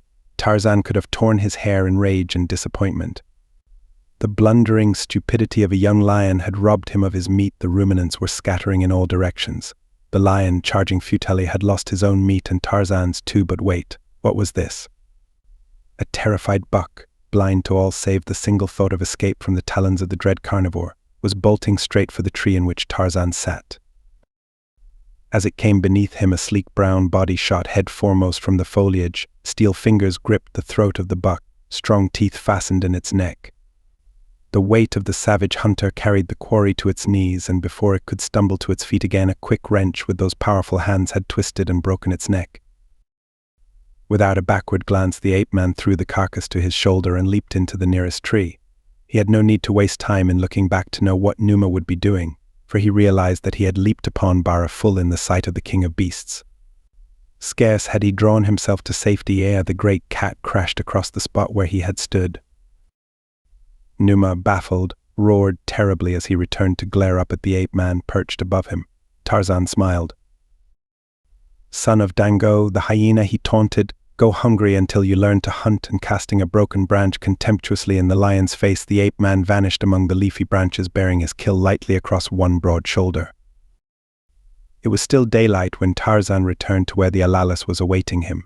The youth had a small stone knife, and with this the ape-man hacked off a generous portion of the antelope for the whelp of the first woman and another for himself. Into the raw flesh, hungrily, sank the strong white teeth of the English lord, while the Alalis youth, gazing at him in surprise, sought materials for fire-making. Amused, Tarzan watched him until the other had succeeded in preparing his food as he thought it should be prepared, the outside burned to a cinder, the inside raw. Yet it was cooked food, and doubtless imparted to its partaker a feeling of great superiority over the low beasts that devoured their meat raw, just as though he had been a civilized epicure eating decaying game and putrid cheeses at some fashionable club in London. Tarzan smiled as he thought how vague, after all, the line that separates primitive from civilized man in matters pertaining to their instincts and their appetites. Some of his French friends, with whom he was dining upon a certain occasion, were horrified when they learned that in common with many of the African tribes and the apes he ate caterpillars, and they voiced their horror between mouthfuls of the snails they were eating with relish at the time. The provincial American scoffs at the French for eating frog's legs, the while he munches upon the leg of a pig. The Eskimo eat raw blubber. The Amazonians, both white and native, eat the contents of the stomachs of parrots and monkeys and consider them delicacies. The Chinese coolie asks not how his meat came by its death, nor how long since, and there is a man in New York, an estimable and otherwise harmless man, who eats Limburger cheese on Bartlett piers. The following day, with sufficient meat to last them several days, Tarzan set to work upon his weapons and his loincloth.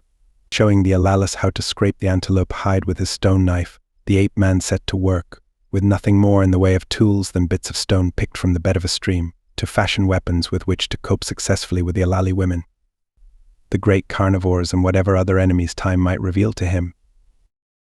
And as he worked, he watched the Alalis youth and wondered of what use the poor creature could be to him in finding his way through the encircling thorn forest that he must pass to reach familiar country and the trail for home. That the poor thing was timid had been evidenced by its manner when fleeing from the Alali women and its terror when confronted by Numa. Its speechlessness made it useless as a companion, and it was entirely without woodcraft other than a certain crude, instinctive kind that was of no use to Tarzan. But it had placed itself at his side during the altercation in the corral, and although it could not have been of any help to him, yet it had won a right to his consideration by its act. Moreover, it was evident, quite evident, that the creature had attached itself to Tarzan and intended to remain with him. An idea occurred to Tarzan as he worked upon his weapons and thought upon the Alalis he would make similar weapons for the youth and teach him how to use them. He had seen that the crude weapons of the Alali would be no match against one armed with a bow and arrows, or even a good spear. Accurately, they could not hope to throw their missiles as far as a good bowman could speed his shaft, and their bludgeons were helpless in the face of a well-thrown spear. Yes, he would make weapons for the youth and train him in their use, and then he could be made of service in the hunt and, if necessary, in the fight. And as Tarzan of the Apes thought upon the matter, the Alalis suddenly paused in his work and bent an ear close to the ground. Then he lifted his head and turned his eyes upon Tarzan, pointing at him, at his ear, and then at the ground. The ape-man understood that he was to listen as the other had, and when he did so he distinctly heard approaching footsteps resounding upon a hard-worn trail. Gathering up his belongings, he carried them high among the trees to a safe cache with the remnants of Bara the deer, and then returning helped the youth into the tree beside him. Slowly already the Alalis was becoming more at ease in the trees and could help himself to a greater extent in climbing into them, but he was still practically helpless in Tarzan's estimation. The two had not long to wait before there swung down the trail one of the terrible women of the amphitheater, and behind her at 10 or 15 paces another, and behind the second a third. It was not often that they travelled thus, for theirs was a solitary existence, the Alali being almost devoid of gregarious instincts, yet they did occasionally start out upon their hunts together, especially when they were hunting some dangerous beast that had encroached upon their rights, or when, failing to collect sufficient men from the forest during the mating season, the unfortunate ones banded together to make a raid upon the corrals of a neighboring tribe. The three, slouching along the trail, passed directly beneath the tree from which Tarzan and the youth watched them. The great, flat ears flapped lazily, the dark eyes wandered from side to side, and from time to time they moved rapidly the skin upon some portions of their bodies as they sought to dislodge annoying insects. The two in the tree remained motionless, while the three brute women passed along down the trail to be presently lost to their view at a turning of the forest highway. Then, after a short interval of listening, they descended to the ground and resumed their interrupted labors. The ape-man smiled as he idly pondered the events of the past few minutes. Tarzan of the Apes, lord of the jungle, hiding among the trees to escape the notice of three women. But such women. He knew little about them or their ways as yet, but what he did know was sufficient to convince him that they were as formidable foes as ever he had encountered, and that while he remained weaponless, he was no match against their great bludgeons and swift-thrown missiles. The days passed. The ape-man and his silent companion perfected the weapons that would more easily give them food, the latter working mechanically, following the instructions of his master, until at last the time came when Tarzan and the Alalis were fully equipped, and then they hunted together. The man training the youth in the use of bow and spear and the long grass rope that from boyhood had formed a unique feature of the ape-man's armament. During these days of hunting there came over the Alalis youth quite suddenly a great change. It had been his habit to glide stealthily through the forest, stopping often to look this way and that, fearful apparently of every creature that roamed the shadowed trails, his one great fear the ferocious females of his kind, but suddenly all this changed as by magic. Slowly he was mastering the bow and the spear with deep interest, and a sense of awe and respect. He had watched Tarzan bring down many animals, great and small, for food. And once he had seen him dispatch Saber the lioness with a single thrust of his great spear, when Saber had caught the ape-man in a clearing too far from the sanctuary of his beloved trees, and then his own day came. He and Tarzan were hunting when the former disturbed a small herd of wild pigs, bringing down two with his arrows. The others scattered in all directions, and one of these, a boar, sighting the Alalis, charged him. The youth was of a mind to flee, for ages of inherited instinct prompted him to flight. Always the male Alalis fled from danger, and between fleeing from carnivorous animals and from their own women they had become very swift, so swift that no dangerous enemy could overtake them, and Alalis man could be captured only by craft. He could have escaped the boar by flight, and for an instant he was upon the verge of flight, but a sudden thought checked him. Back flew his spear hand as the ape-man had taught him, and then forward with all the weight of his body behind the cast. The boar was coming straight for him. The spear struck in front of the left shoulder and ranged downward through the heart. Horta the boar dropped in his tracks. A new expression came into the eyes and spread over the countenance of the Alalis. He no longer wore that hunted expression. He no longer slunk through the forest, casting fearful glances from side to side. Now he walked erect, boldly and with fearless mien, and perhaps, instead of dreading the appearance of a female, he rather courted the event. He was the personification of avenging manhood. Within him rankled countless ages of contemptuous treatment and abuse at the hands of his shears. Doubtless he never thought of the matter in this way at all, but the fact remained, and Tarzan realized it, that the first woman unfortunate enough to stumble upon this youth was going to get the surprise of her life. And while Tarzan and the Alalis roamed the strange land hemmed in by the great thorn forest and the ape-man sought for an avenue of escape, Esteban Miranda and little Ahaha, daughter of Camis the witch doctor, wandered along the forest's outer verge in search of a trail toward the west and the coast. Chapter 5. With dog-like devotion the Alalis youth clung to Tarzan. The latter had mastered the meager sign language of his protégé, giving them a means of communication that was adequate for all their needs. The former, gaining confidence with a growing familiarity with his new weapons, became more independent, with the result that the two more often separated for the hunt, thus ensuring a more fully stocked larder. It was upon one of these occasions that Tarzan came suddenly upon a strange sight.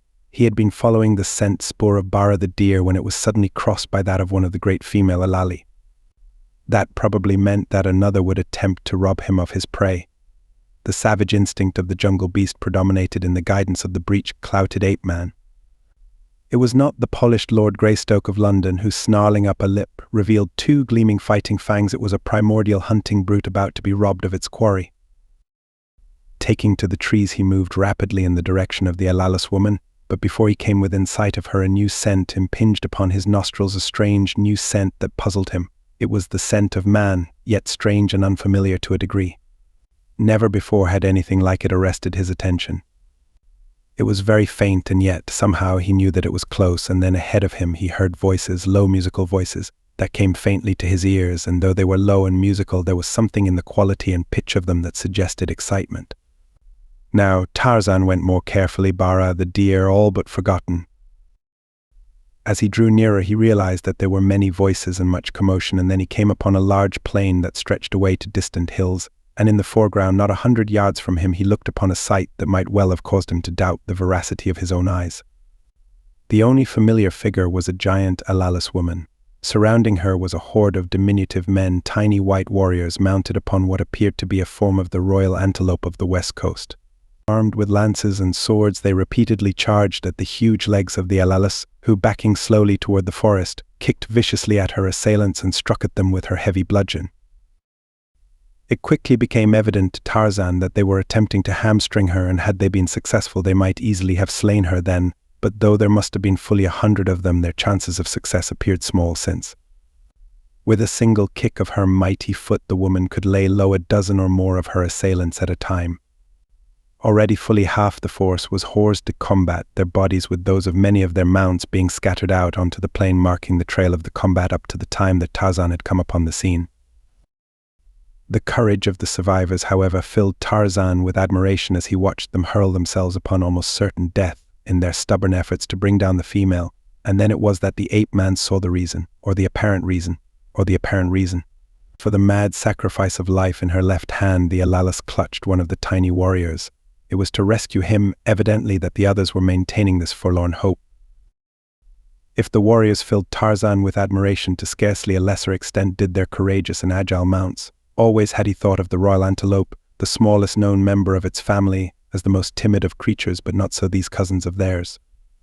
Slightly larger, standing perhaps 15 inches at the withers, they were in all other outward respects identical, yet, at the guidance of their riders, they leaped fearlessly into close range of those enormous feet and the great slashing bludgeon. Perfectly reined were they, too, so perfectly that their muscles seemed to have coordinated with the minds of their riders. In and out they bounded, scarcely touching the ground before they were out of harm's way again. 10 or a dozen feet they covered at a leap, so that Tarzan wondered not only at their agility but at the almost marvelous riding ability of the warriors who could keep their seats so perfectly upon these leaping, bounding, turning, twisting mounts. It was a pretty sight and an inspiring one, and however unreal it had at first appeared to him, he was not long in realizing that he was looking upon a race of real pygmies, not members of the black tribe with which all African explorers are more or less familiar, but with that lost white race of diminutive men reference to which is occasionally to be found in ancient manuscript of travel and exploration of myth and legend. While the encounter interested him and he viewed it at first as a disinterested neutral, he soon found his sympathies gravitating to the tiny warriors, and when it became evident that the Alalis woman was going to make good her escape into the forest with her captive, the ape-man decided to take a hand in the affair himself. As he stepped from the concealment of the forest, the little warriors were the first to see him. Evidently they mistook him at first for another of their giant enemies, for a great cry of disappointment rose from them, and they fell back for the first time since Tarzan had been watching the unequal struggle. Wishing to make his intentions clear before the little men set upon him, he moved quickly in the direction of the woman, who, the instant that her eyes fell upon him, made imperative signs for him to join her in dispatching the balance of the pygmies. She was accustomed to being feared and obeyed by her mankind when she had them in her power. Perhaps she wondered a little at the temerity of this he, for as a rule they all ran from her, but she needed him badly, and that was the idea that dominated her thoughts. As Tarzan advanced, he commanded her in the sign language he had learned from the youth that she was to release her captive and go away, molesting the little men no more. At this she made an ugly grimace, and raising her bludgeon came forward to meet him. The ape-man fitted an arrow to his bow. "Go back," he signed her. "Go back, or I will kill you. Go back, and put down the little man." She snarled ferociously and increased her pace.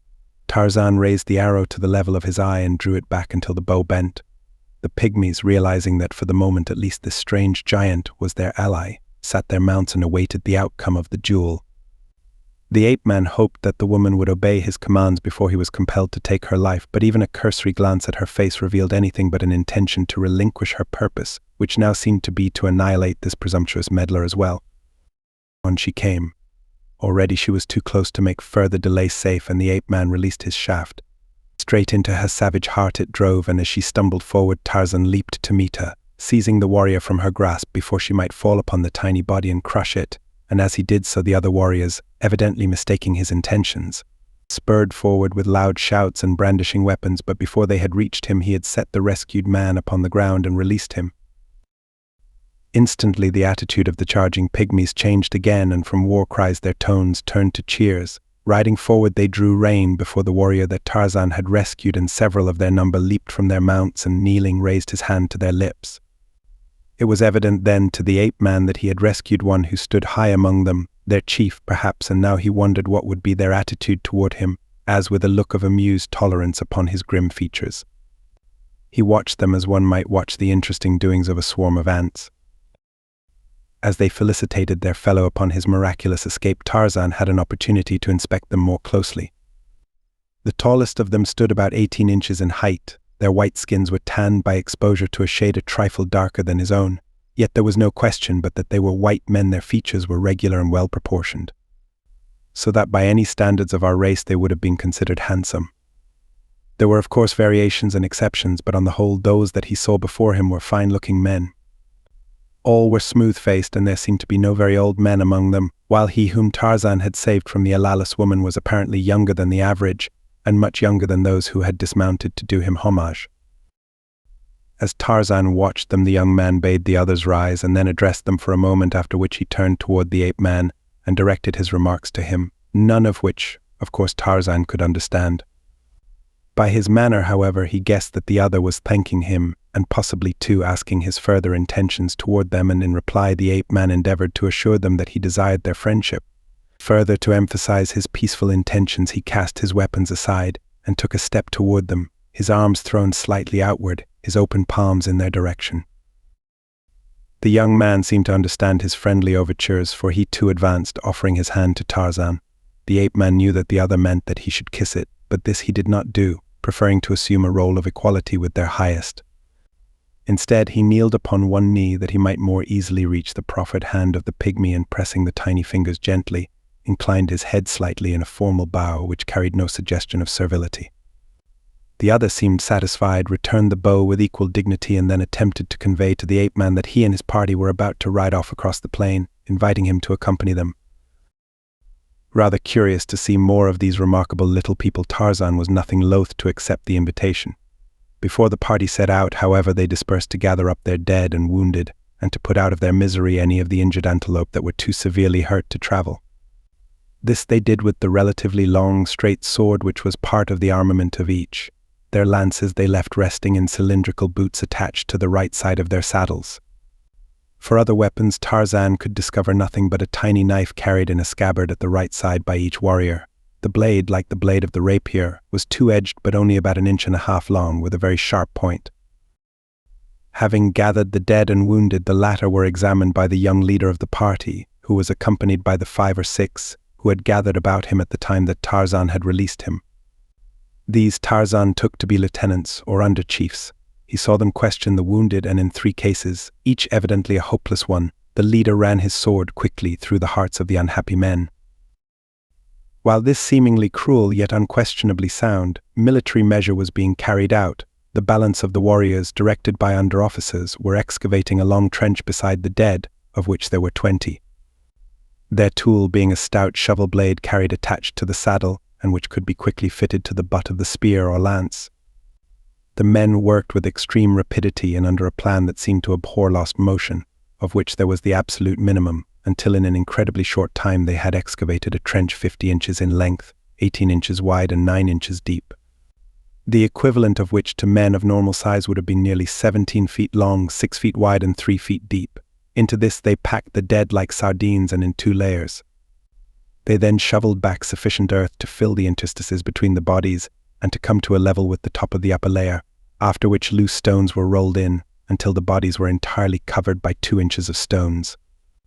The remaining earth from the excavation was then piled over all. By the time this work was completed, the loose antelope had been caught and the wounded strapped to their backs. At a word from their commander, the party formed with military precision. A detail started ahead with the wounded, and a moment later the balance of the troop was mounted and on the way. The method of mounting and taking up the march was unique and a source of considerable interest to Tarzan. The dismounted warriors were standing in line facing the young leader who was mounted, as were the several officers who accompanied him. Each warrior held his mount by the bridle. The commander made a rapid signal with the raised point of his sword. There was no spoken word of command, immediately after which he dropped the point quickly at his side, simultaneously wheeling his mount, which leapt quickly off in the direction that the troop was facing. The mounts of his officers wheeling with him, as though actuated by a single brain, and at the same instant the mount of each alternate warrior in the line leaped forward, and as it leaped its rider swung to his saddle, vaulting to his seat as lightly as a feather.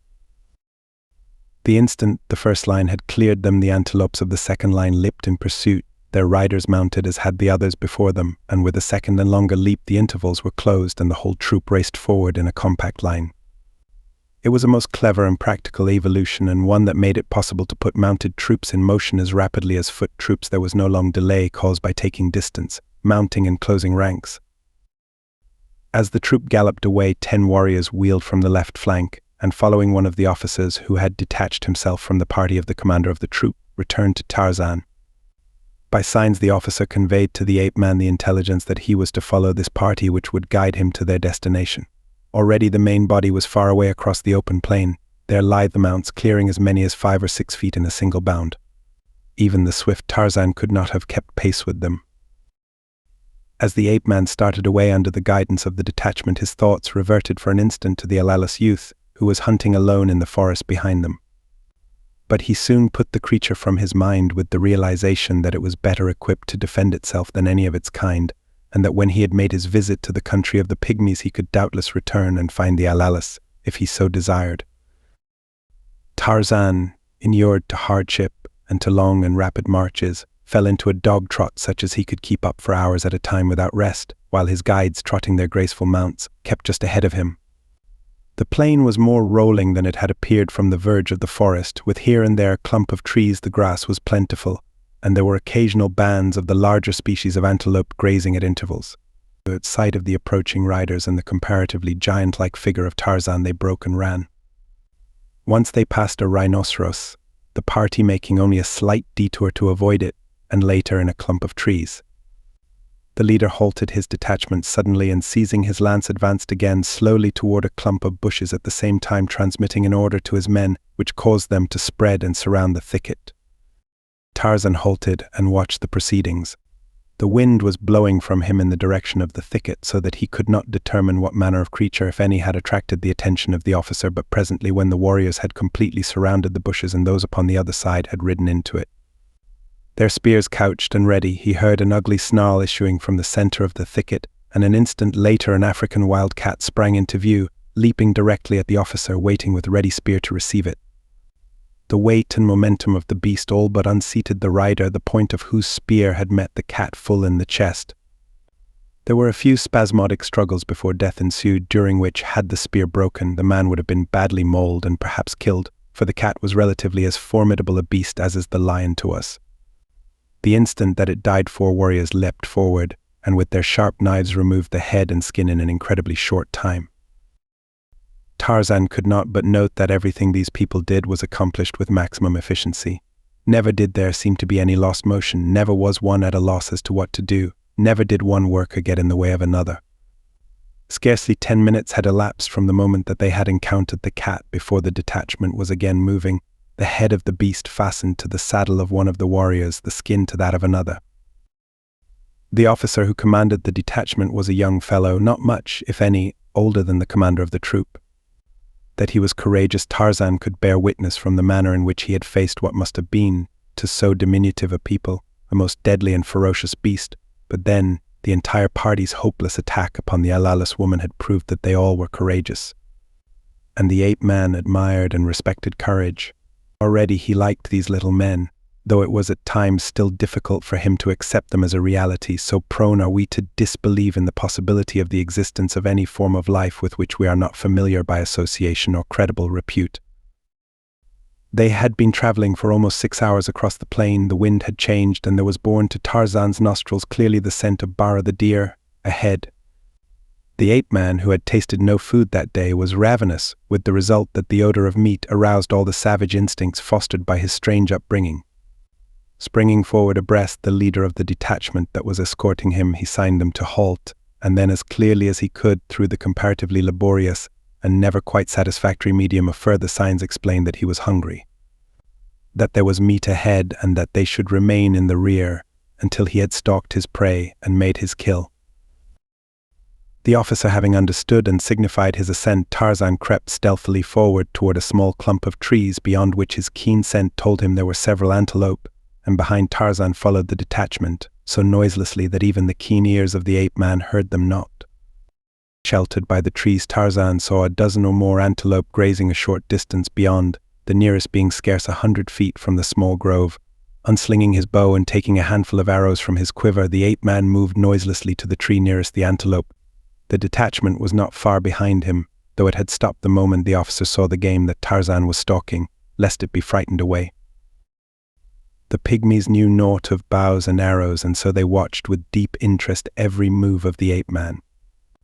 They saw him fit an arrow to his bow, draw it far back, and release it almost all in a single movement, so quick with this weapon was he, and they saw the antelope leap to the impact of the missile, which was followed in rapid succession by a second and a third. And as he shot his bolts, Tarzan leaped forward in pursuit of his prey, but there was no danger that he would lose it. With the second arrow, the buck was upon his knees, and when Tarzan reached him, he was already dead. The warriors who had followed close behind Tarzan the instant that there was no further need for caution were already surrounding the antelope, where they were talking with much more excitement than Tarzan had seen them display upon any previous occasion. Their interest seemingly centered about the death-dealing projectiles that had so easily laid the great animal low, for to them this antelope was as large as would be the largest elephant to us. And as they caught the ape-man's eye, they smiled and rubbed their palms together very rapidly with a circular motion, an act which Tarzan assumed to be in the nature of applause. Having withdrawn his arrows and returned them to his quiver, Tarzan signed to the leader of the detachment that he would borrow his rapier. For an instant the man seemed to hesitate, and all his fellows watched him intently, but he drew the sword and passed it hilt foremost to the ape-man. If you are going to eat flesh raw while it is still warm, you do not bleed the carcass, nor did Tarzan in this instance. Instead, he merely cut off a hind quarter, sliced off what he wanted, and fell to devouring it hungrily. The little men viewed his act with surprise not unmixed with horror, and when he offered them some of the flesh they refused it, and drew away. What their reaction he could not know, but he guessed that they held a strong aversion to the eating of raw meat. Later he was to learn that their revulsion was due to the fact that, within the entire range of their experience heretofore, the only creatures that devoured raw meat devoured the pygmies as well. When therefore they saw this mighty giant eating the flesh of his kill raw, they could not but draw the conclusion that should he become sufficiently hungry he would eat them. Wrapping some of the meat of the antelope in its own skin, Tarzan secured it to his back, and the party resumed its journey. The warriors now seemed troubled, and as they conversed in low tones, they cast many backward glances in the direction of the ape-man. They were not afraid for themselves, for these warriors scarcely knew the meaning of fear. The question that caused them apprehension related to the wisdom of leading among their people such a huge devourer of raw flesh, who at a single hurried meal had eaten the equivalent of a grown man. The afternoon was drawing to a close when Tarzan discerned in the far distance what appeared to be a group of symmetrical, dome-shaped hillocks, and later, as they approached these, he saw a body of mounted warriors galloping to meet them. From his greater height he saw these before the others saw them, and attracting the officer's attention made signs apprising the latter of his discovery, but the oncoming warriors were hidden from the view of their fellows by the inequalities of the ground. Realizing this, Tarzan stooped and, before the officer could guess his intention, had gathered antelope and rider gently in his powerful hands and lifted them high above the ground. For an instant consternation held the remaining warriors. Swords flashed and a warning cry arose, and even the plucky pygmy in his grasp drew his own diminutive weapon, but a smile from the ape-man reassured them all, and an instant later the officer saw why Tarzan had raised him aloft. He called down to the others below him then, and from their manner as from that of him whom he held, the ape-man guessed that the approaching party was composed of friends of his escort, and so a few minutes later it proved when he was surrounded by several hundreds of the pygmies, all friendly, eager and curious. Among them was the leader whom he had rescued from the Alalis woman, and him he greeted with a handshake. A consultation now took place between the leader of the detachment that had escorted the ape-man, the young commander of the larger party, and several older warriors. By the expressions of their faces and the tone of their voices, Tarzan judged that the matter was serious, and that it concerned him, he was sure, from the numerous glances that were cast in his direction. He could not know, though, that the subject of their discussion was based upon the report of the commander of the escort that their mighty guest was an eater of raw flesh, and the consequent danger of bringing him among their people. The chief among them, the young commander, settled the question, however, by reminding them that though the giant must have been very hungry to have devoured as much flesh as they told him he had, nevertheless he had traveled for many hours with only a small number of their warriors always within easy reach of him, and had not offered to molest them. This seemed a conclusive argument of his good intentions, and consequently the cavalcade set forth without further delay in the direction of the hillocks that were now in plain view a mile or two away. As they neared them, Tarzan saw what appeared to be literally innumerable little men moving about among the hillocks.